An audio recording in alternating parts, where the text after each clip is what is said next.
Hello and welcome to EDH Draft League Season 2 Stats Presentation. So, the fuck is this? There's a lot of stats that I gathered from Season 2, and it was very hard for me to present them to you. Spreadsheets are ugly. Making completely readable infographics is very difficult. So instead what I decided to do was make some infographics and then talk over them about what they mean and what I think of them. So here's what we are going to cover. We're going to cover the basics. We're going to cover win rates. We're going to cover kills. We're going to cover votes. We're going to cover some survey data. We're going to talk a little bit about Season 1 versus Season 2. And that's probably about it. What we are not going to do is do a deep dive on, say, the ELO system. We are not going to do any analysis of this draft versus last draft, this draft at all, and that's about it. We also will briefly touch at the end on some ideas, what I learned from this data, and how I'm going to use that going into Season 3. So let's get started. First off, we played 48 games. As you can see, a spread here. Michael played 27, all the way down to Kelsey, who played 9. Average was 19.5. Throughout this presentation, I am going to be using icons with your commanders, but I'll actually probably just use your names. It's easier, and that's that. So looking at this, we can see that there's like a pretty good chunk. Most people made it near 20, the average, with a few people who went above it, and then a few people who went below it. This is pretty good. I think for a freeform league, this was not bad. As a note, the players at the bottom of the table, 9 and 11, Kelsey, Tony, even though like they might cause statistical outliers with how infrequently they played, they are still represented throughout all of the stats. So you should take that into note when you see things like, why is there zeros or why are there hundreds? It's like probably because they didn't play very much, but like I said, I'm not going to totally get into this. I'm not a mathematician. All right, let's talk about standings by ELO. Everyone starts with an ELO of 1100, and this is how everybody plotted out. So if you don't know much about the ELO system, that's fine. Just remember that you gain more or lose more depending on where you sit versus where your opponents sit. So as a system, this thing was a pretty damn close to absolutely net neutral. We did lose a few points, and this was just due to rounding errors. So the system started with 11,000 ELO, and I think it ended up with like 10,985 or something. So some players go up, and then other players will go down based on the starting ELO. One thing to notice is like, while Michael did win, he is not like a billion ELO ahead of the lowest players. He's not even a billion ELO above or his closest competitions. He's actually quite close to them as far as ELO is concerned. And this is just because it's more difficult to climb when you're already on top, which is what the ELO system intended to do. We'll talk more about that later. All right, now we're talking about win percentage. This is literally like how many games you played and then how many games you won. So Michael just absolutely demolished, like 52% win rate. He won 14 of the 27 games he played. Just unbelievably bonkers if you think about this. Like, you flip a coin for when Michael wins, and he wins more often than one of the heads or one of the sides of that coin. Just ridiculous win rate. So much so that it actually almost like it makes Hopper's win rate like not that impressive. You're like, oh, Hopper 38%, Michael got 52. When in reality, a 38% win rate is a little ridiculous. Like, it's very, very high. And so congrats to Hopper for that. And then you'll see everyone else here we rated over on the right. Tony, me, Ryan, Andy, followed by Zach, Blake, Justin, and Kelsey. So some things here, like most people grouped around 23%. Again, we do have those outliers, and we don't really care so much about win rates as a whole. What we really want to look at is like those individuals, like why is there somebody super high or is there somebody super low? And this is probably due to a lot of factors. But it is important to notice that nobody got shut out. Good job, everybody getting that W. All right, win rates by color. So we know what the average win rate is, we know what everyone's win rate is, and we know what colors they were. So able to determine, okay, blue, white, black, whatever, you have a different win rate based on that color. So you see white and red are depressed from the average, whereas blue, black, and green are blue and black, excuse me, are above the average, and green is the average. So this is kind of interesting because I think most players would have picked blue as the dominant, but you have to remember that 8 of the 10 players were blue, and so you can't all win all the time. Whereas a smaller subset of players were black, and therefore their win rates have a higher bit of influence. As a note, I didn't normalize or anything, so all of this with a grain of salt, but there it is. Let's look at kills per game. This is still the Michael show. The 1.56 kills per game, total of 42. Just, again, absolutely dominating. Hopper, again, definitely doing the work. 1.05 kills per game with a total of 22 kills. Nicely done. Then again, we'll go down the list here, following everyone else. As a note, nobody but Hopper and Michael crested the 1 kill per game average, which is pretty good. As a note, Hopper and Michael combined have, I think, 45% of the total kills, which is pretty bonkers.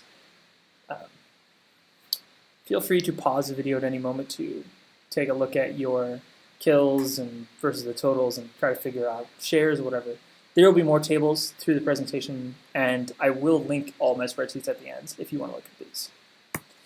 So again, we get to do this, okay, kills or wins by color. We know the average, and we know where people ended up.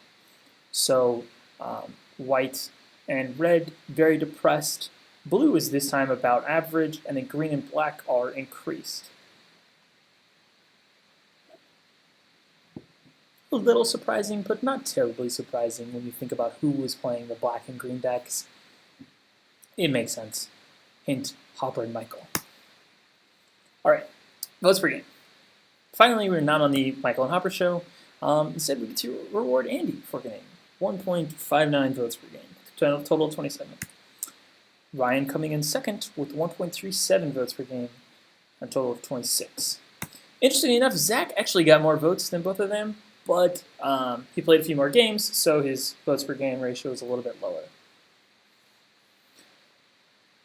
What's really interesting when you look at these numbers, most of us really teeter around that 1 vote per game average, and then there's Michael, who just absolutely tanked votes.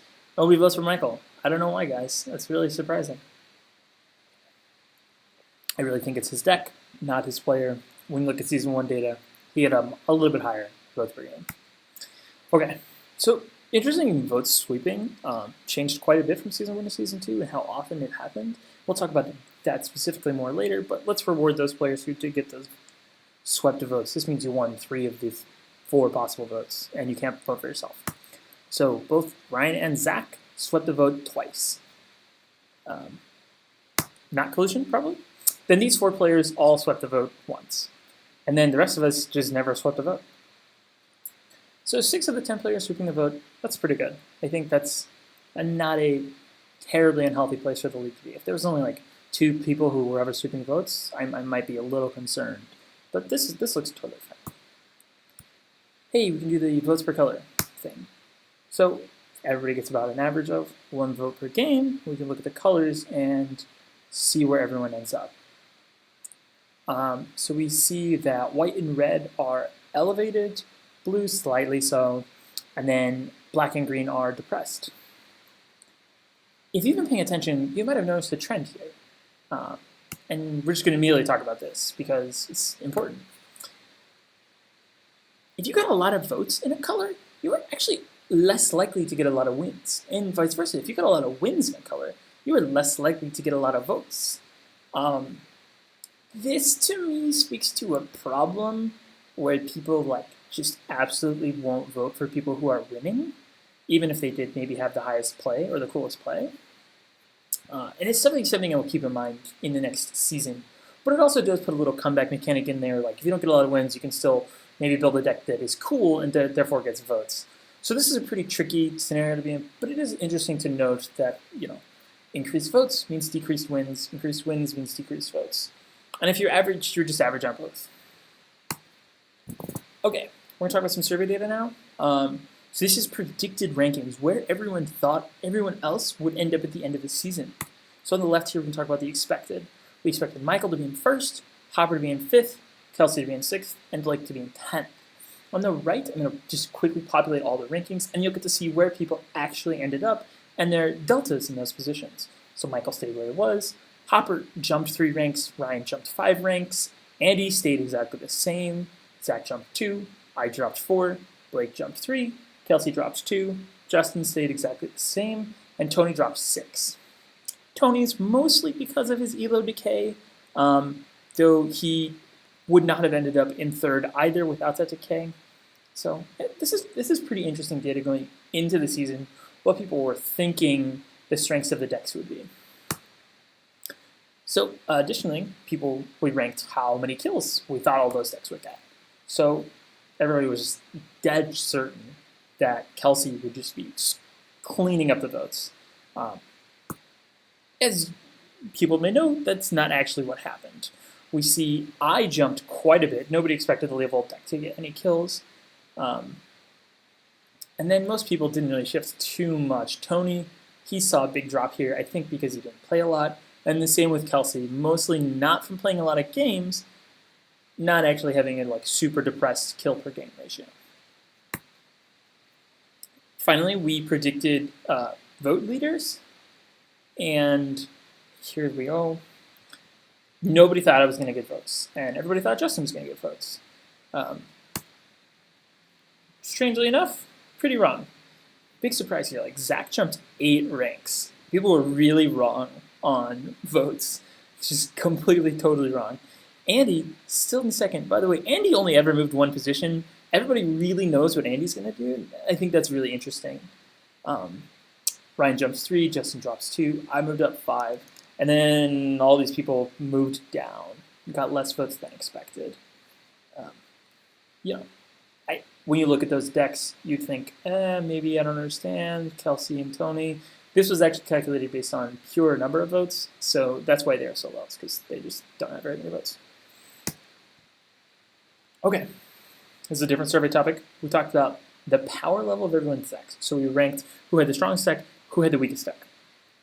Now the average ranking, what ended up being about here. This is where Michael's deck ended up against the average rating. It's really clear that everyone thinks Michael had the strongest deck.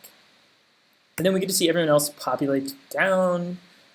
People really think Tony had the second strongest deck, followed by Hopper, then Andy, myself, Zach, Ryan, Justin, Kelsey, and Blake. What's interesting to note here is Andy has a slightly increased power level. When you look at statistics, he did not do very well. He has a really kind of average kills per game, and he has a very below average win percentage. But people thought his deck was powerful for some reason. And it's interesting. One other thing, everybody also rated their own power levels. So, you think your deck ranks 3rd strongest or 5th strongest, or you actually think you have the weakest deck. So when I took the average of everyone's personal ratings, you would expect that average to be probably near the other average, since if you're ranking honestly, somebody has the worst deck and somebody has the strongest deck. But as it turns out, most people think they have the strongest deck. This is where that average was, and I think it's pretty funny, recognizing our own cognitive biases. It's nice to call those out once in a while. This is the same exercise repeated for how fun a deck was. So this average is a little higher because the way math works. Andy's up here. People think he had the most fun deck. Then you scroll down the list. I don't think there's anything terribly surprising here. Nobody thinks Michael has a fun deck. Hopper and I also have very unfun decks. The guy who literally puts a tax on people, not that fun. I guess the most interesting one, in my opinion, would be Blake, like kind of ending around average. So maybe he splits the difference. Some people like chaos, some people don't like chaos. Who knows? Yet again, we did take those personal ratings, averaging them out. This one was slightly closer to the average, but people definitely still have a bias and think they are playing the most fun deck. Okay, this is just a straight up vote. We voted on who had the most surprising deck. Everybody thought Andy had the most surprising deck. I'm not sure in what way. It's different for everyone, but that's just how it shakes out. Second, these three players, Tony, Ryan, and Hopper, had the second most surprising decks. And then Blake had a surprising deck, I guess. Who knows? Favorite decks. This one's interesting. Zach, like, clear and away, just the most favorite deck. Not the most fun deck, but not the most surprising deck, but still the favorite deck. So maybe this is a mixture of balance and fun, or they liked the way he built it, they liked the way he played it, they liked that he hosted all the time. Who knows? But he was clearly the favorite deck. Andy was the second favorite deck, and then we have this trio down here, myself, Tony, and Hopper as third favorite decks. And there was an asterisk on Hopper's deck because he voted for his own deck to be his favorite deck. I guess you can do that. All right, least favorite deck. This is like not surprising at all. But what's interesting is the second least favorite deck was actually Blake's. 2 votes. And then we all know everybody thinks Michael had the least popular deck. Nobody's shocked. At least I hope not. All right, favorite card to see. This was a fun category. Kind of see what people thought. Interesting. First row here, I think these are like people's personal favorite cards to pull out. Like I really liked it when I got Stranglehold. I really liked playing Sunder against people. I really liked using Chainveil. Willbender is just the best thing ever to do to people. And then maybe in this row, I think these are more like, I liked when these cards came out. I liked when the blue players got crushed. I liked when Zach got ruined by Cormus Bell. I liked making birds, who knows. And then we had these two non-cards, counterspells versus wheels. So not having wheels happen counts as something favorite. And anything that killed Yidris as something that people liked. Not that surprising. Especially when we get into the next category, which is least favorite card to see. So this top row is really just cards that came out of Michael's decks. I don't think anyone's shocked. These cards kind of sucked. Long turns, slowing the game down, etc. There were some cards that were not in Michael's deck. They were not fun for people to see. Perplexing Chimera, kind of annoying to deal with. And Leovold literally just shutting people's decks down. Sorry, not sorry. In before the Banhammer, though. Yeah. There were a few more cards in Michael's deck. This is what happens when you play a deck that wins all the time. People don't maybe like to see it. All right. So this next question about ELO, these were just, I asked ELO questions and then I recorded what people thought. It's not really an infographic here. We just asked the question, do you understand ELO? Most people said they understood the ELO. Do you think that ranks people accurately? As I said, most people pretty much in this, few no's. I think decay was a big negative towards this, and I agree. And do you think the ELO system is fair? Most people said, yeah, it's pretty fair. Then we actually had like a slightly depressed, how do you feel about the system? I think part of this is rated to decay. I think maybe in part this is because it's kind of a black box, and even though everyone says they have 4 out of 5 understanding, I don't think that that's true. Who knows? Some interesting facts. If you look at Michael's win rates and kill rates, you imagine he crushed us as far as ELO. He was only 10% higher than second place this season. Whereas last season, he was 30% higher than second place. Would you say, okay, 10, 30, that's like not that big. Okay. Michael, first place last season, first place this season. The difference between Michael this season and last season for first and last, when you look at Michael's first place, last place, there's a 20% difference. Michael's 20% higher. Then last season, you look at first place and last place, Michael was 110% higher than last place last season. This speaks to like this system is much more condensed, and it does make it much more difficult for you to get leaps and bounds ahead. There are both benefits and cons to that problem, but I think that this was a move in the right direction. In general, it is more competitive while still maintaining and a sense of authenticity, in my opinion, because if you win a lot, you're just going to be higher, even if you are beating people who are much lower than you. So anyway, that's kind of just a brief intro on ELO. I could literally talk for hours on this. I'm just not going to do that right now. Okay, this part of the presentation is just going to be like a bunch of like random data. I'm just going to throw it at you and feel free to enjoy it. So we look at waiver wires. Ryan and I, like clear in the head, use the most waivers, and then it kind of just trickles down throughout the system. Some people kind of using it sparingly, and then some people not using it at all. As a note, there were 30 possible waivers you could have had, and the average is about 13. So this is like every 3 times, about slightly more than that. So basically almost every Thursday, and then you missed a few. What's most interesting about waiver wires is if you don't really look at Ryan, pretty much nobody else has this correlation between win rate and using more waivers, or like vote rates or kill rates. Like, they're really not connected. So what this tells me is maybe waivers aren't that important. Maybe they feel good, but like once you reach a certain threshold, you don't actually need them anymore. I will talk about this at the end of the season, but there's just some stats. Okay, this is a cool slide. This most frequent matchups. Who you played the most? A lot of people think that they played, oh, I played that guy every game. Well, here we go. Here we're going to talk about like raw stats. Here's how we read this. On the left, Andy played Zach and Brendan the most. 9 of his 17 games, one of us was in it. And that's so 53% of his games had either myself or Zach in it.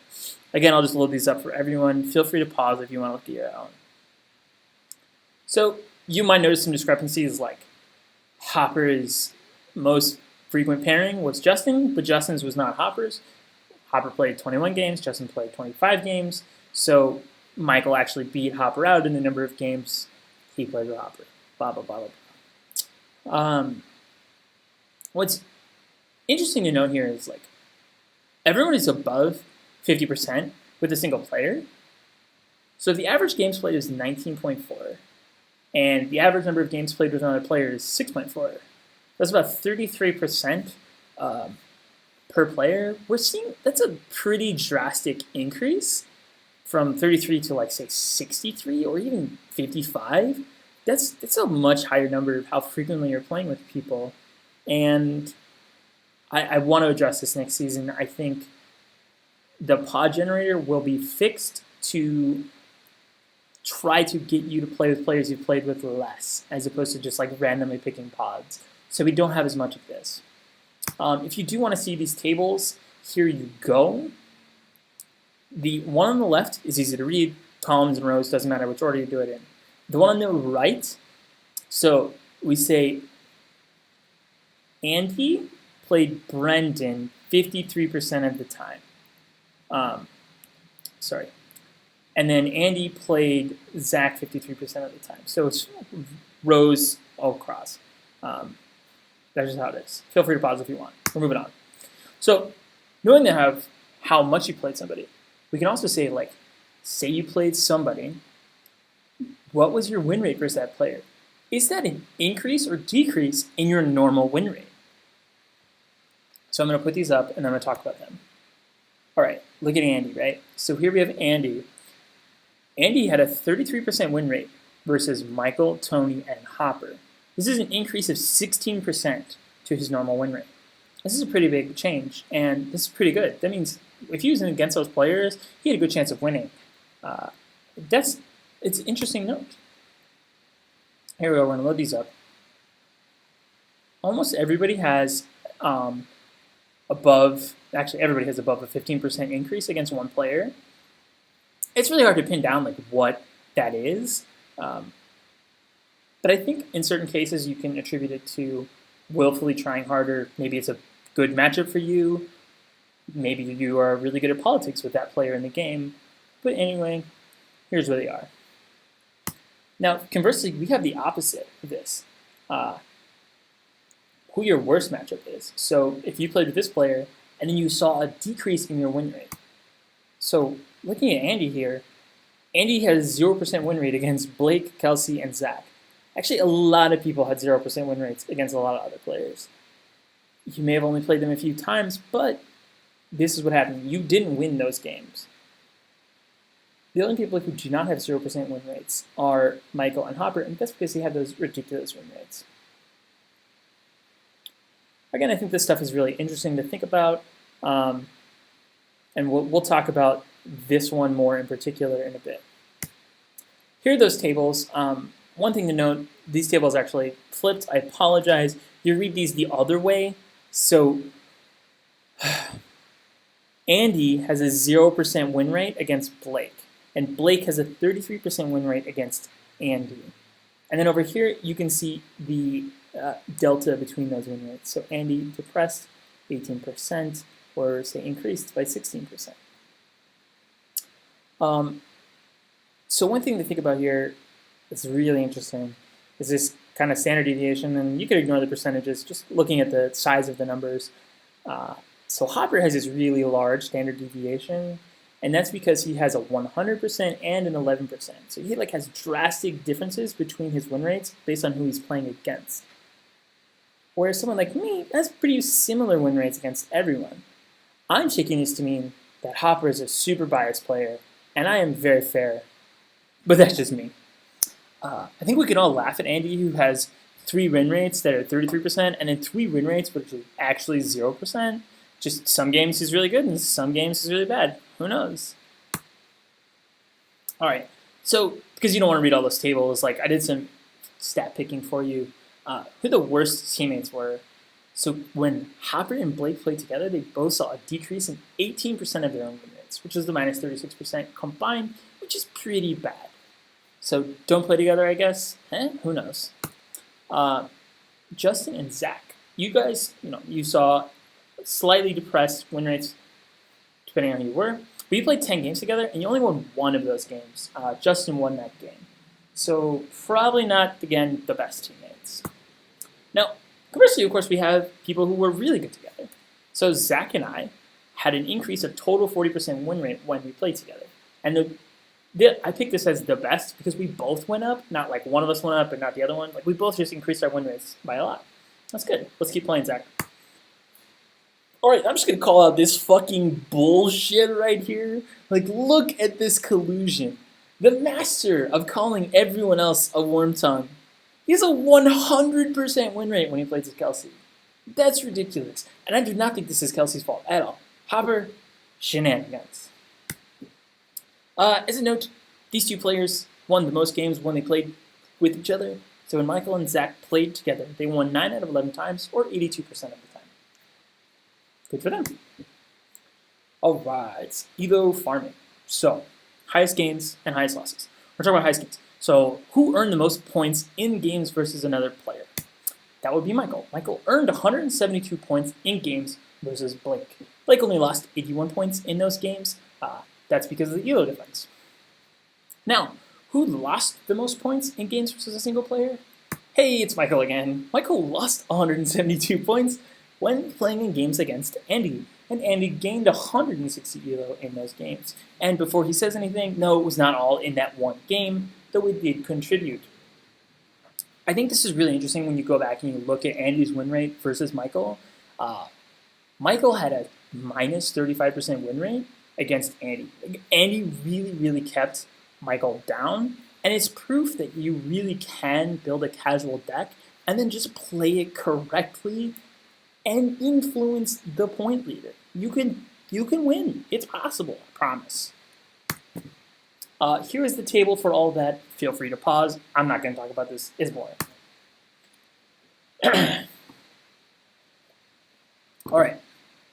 Here we go. We're going to talk about Season 1 and Season 2. Just some stat comparisons.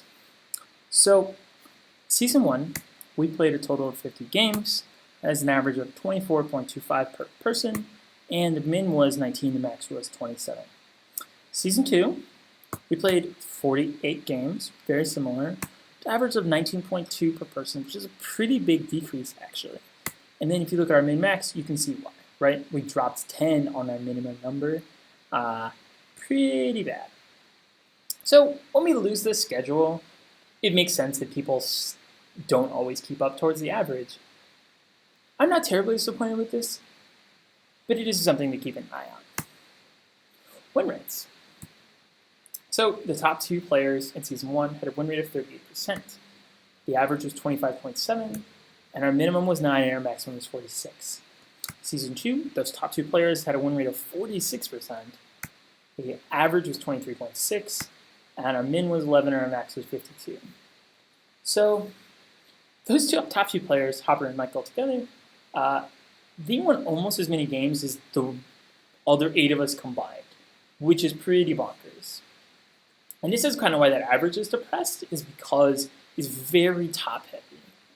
Even though our spread looks a little better, like we did raise that floor, if you saw it charted out, you would notice it is very top heavy. Kill share, this is not going to be a much different story. Top 2%, 38%. The average per player was about 12.5, and we had a min of 2 and max of 20. This season, 45%, average of 10, min max, here we go. So again, the top 2 players have almost as many kills as the rest of the league combined. Depressed averages, same story. Very top-heavy kills. This is the thing I think points to that. So Season 1, we had a total of 26 combo kills. And combo kill means you killed 3 players in a game. This probably happened in a combo. It didn't actually have to, but that's usually when it does.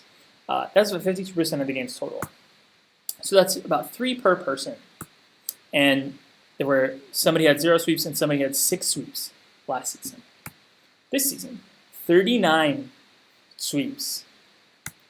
Average of 3.9 per person. Min 1, max 14. Okay, this is the problem with this season encapsulated in one stat, right? It's combo central. Look at this. 81% of our games ended through combos. And everybody did this. Every single person got one of these. As a note, Michael literally never won unless he swept the vote. Or swept the kills, excuse me. Speaking of vote sweeping, though, let's look at it. So, 11 of the games were swept last season, 33%. Average of 1.4 sweeps per person, and a min of 0 and a max of 3. As a note, this is actually slightly depressed numbers because we didn't start voting until like week 3 or 4 in Season 1. So, in Season 2, we had 7 vote sweeps. We had an average of 0.8 per person, min of 0 and a max of 2. So we had a lot less vote sweeping. Like a lot less. The number of single votes, like how often only one person would get a vote, increased by 130% this season. This to my mind this is a clear problem. Because one of the few things is happening. Either we're not making cool plays anymore. Like there's not just, hey, that guy did something cool, I'm going to vote for him. Or we're no longer recognizing cool plays. And instead, maybe we are gaming a system, picking favorites, not voting on people who are ahead of us. Something's going wrong here. And I intend to look at this.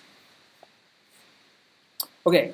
These are super nebulous. These are just like, you took some surveys and then rated how fun things were. Last season, we had an overall 4.1 out of 5. Deck balance was 2.9 out of 5. And then deck fun was 3.9 out of 5. Looking at this season, overall 3.8 dropped. Deck balance 2.4 dropped. And deck fun 2.3 dropped. A lot. I don't think this is terribly surprising to anyone. We all kind of had a little less fun this season in certain areas. And I think Dex is definitely one of them to look at. So, we've looked at the stats. What the hell does that mean? What are we doing next? First of all, thank you for sitting through this ridiculously long video. And thank you for participating in the league. I really enjoy it, obviously. Put a lot of time into this, and I'm glad you people keep playing. So, one of the things we noticed is there was a really bad meta in Season 2, and it kind of soured a lot of the experience. And then some of the system pieces themselves, we're going to try tweaking those to influence that meta in a positive way or allow it to be corrected more quickly. So we're probably going to have some tweaks to the ranking system, whether this be votes or encouraging less combos and more just straight up killing players. Something I'm definitely going to look at this problem. I'll let you know what I come up with. Another thing, either the 10 players are blue. I think this is a problem.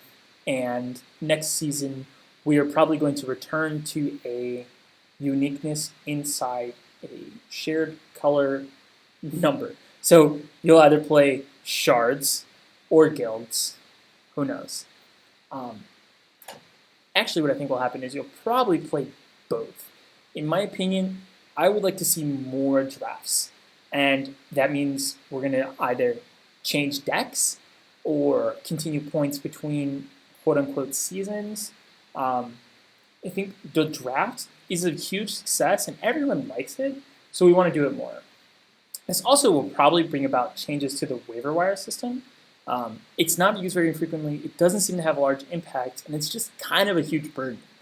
So right now, off the top of my head, what I'm thinking about is removing the waiver wire system completely and instead offering more mini drafts. So we will pick a point 2-3 weeks into the season, and then we will draft, say, 10 to 20 cards. Drafting is fun, and I think more impactful when you get to do that in big groupings like that. So finally, the big question I know that a lot of people have is, when is all this happening? I'm going to be really honest, and I think the earliest we would get anything done would be the middle of August. There are some systems we would like to change on the website. I personally haven't solved any of these problems, and I'm not really ready to jump right back into it without addressing them first. I would like Season 3 to be the best season, and I would like to continue to make the seasons going forward exciting and interesting for everyone. I'm going to post this video along with the presentation. You can click through. If you would like access to the spreadsheets, they are not organized, but you are absolutely welcome, and I will give them to you all. Thanks for watching, guys, and I'll see you on Thursday.